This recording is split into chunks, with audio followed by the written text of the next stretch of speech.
Presiden Joko Widodo menggandeng seniman, artis hingga influencer untuk menyosialisasikan protokol kesehatan guna menekan penyebaran COVID-19. Namun peran influencer nyatanya belum mampu menyadarkan masyarakat akan pentingnya memakai masker serta menjaga physical distancing. Komunikasi pemerintah dalam menangani pandemi menjadi sorotan. Rabu kemarin, Presiden Joko Widodo bertemu sejumlah seniman, musisi dan influencer di Istana Negara. Di antaranya ada Butet Kartarajasa, Cak Lontong, Raffi Ahmad, Andre Taulany, Atta Halilintar, Gading Marten, dan Ari Lasso.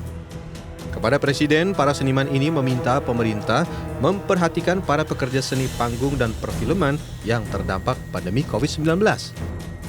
Sementara Jokowi mengajak seniman untuk menyosialisasikan anjuran memakai masker serta jaga jarak.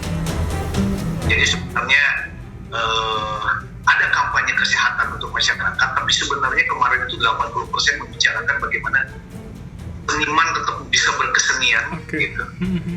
Bergeliat, kehidupan kesenian tetap berdenyut di era COVID. Lalu sebenarnya pemerintah tuh bisa membantu apa sih? Nah kemarin itu sebenarnya 80% lebih banyak membicarakan tentang pesannya adalah kita masih tetap harus lebih menerapkan protokol kesehatan.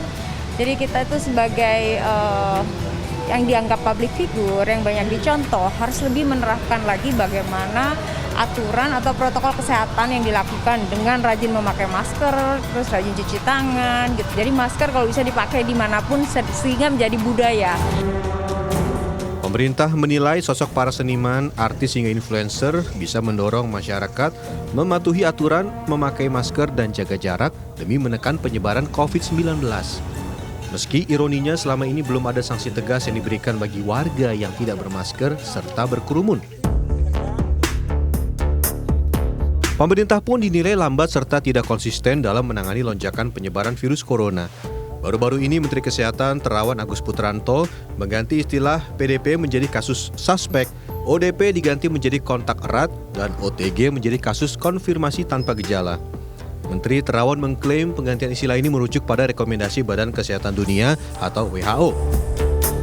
Ya, mengikuti semua perkembangan yang WHO inginkan.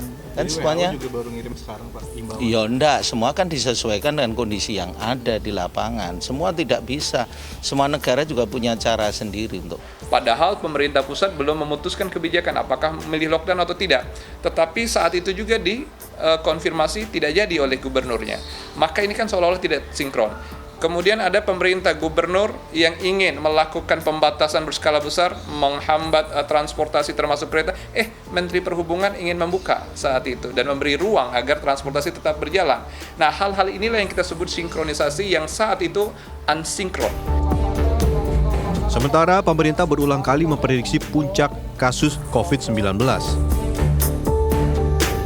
Prediksi perkembangan wabah COVID-19 di Indonesia beberapa kali mengalami perubahan prediksi. Kami mencatat pemerintah setidaknya melakukan revisi sebanyak 4 kali.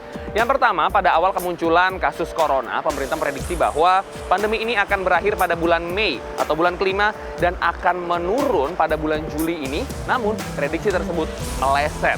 Yang kedua, pada hari Kamis tanggal 16 April 2020, pemerintah kembali memprediksi bahwa kasus corona akan menghilang pada akhir tahun ini dan pada tahun depan sektor pariwisata dan juga geliat ekonomi lain akan kembali berjalan sebagaimana mestinya. Namun, pemerintah kembali merevisi akan prediksi tersebut. Yang ketiga, kemudian pada hari Senin 27 April 2020, pemerintah kembali merevisi prediksi bahwa puncak pandemi corona akan terjadi pada bulan 6 ataupun bulan Juni, dan pada bulan Julinya masyarakat sudah dapat beraktivitas secara normal. Namun, prediksi tersebut meleset, di mana malah terjadi lonjakan kasus positif COVID-19 di sejumlah wilayah di kota-kota besar di Indonesia. Dan yang teranyar, pada Senin yang lalu, yang keempat, pemerintah memprediksi bahwa puncak pandemi COVID-19 akan terjadi pada bulan Agustus hingga bulan September. Lalu, seperti apa tanggapan masyarakat? Ya lebih tegas saja, lebih tegas. Jangan hanya imbauan, tapi tanpa dicek gitu loh, tanpa ditindak gitu loh. Berarti Mbak nggak melihat ada ketegasan atau seperti apa? Ya nggak ada sih, kayak masih ya setengah-setengah gitu lah. Menurut saya sudah cukup tegas, tapi memang kadang ada tidak konsisten dalam pemberian informasi ataupun kebijakan di lapangan. Pada akhirnya, selain harus membangun persepsi risiko yang kuat, pemerintah dituntut berinisiatif mengkoordinasikan kampanye kesehatan yang masif dan intensif terkait hidup baru di tengah pandemi, bukan sekedar sosialisasi dan imbauan belaka. Tim Liputan Transmedia.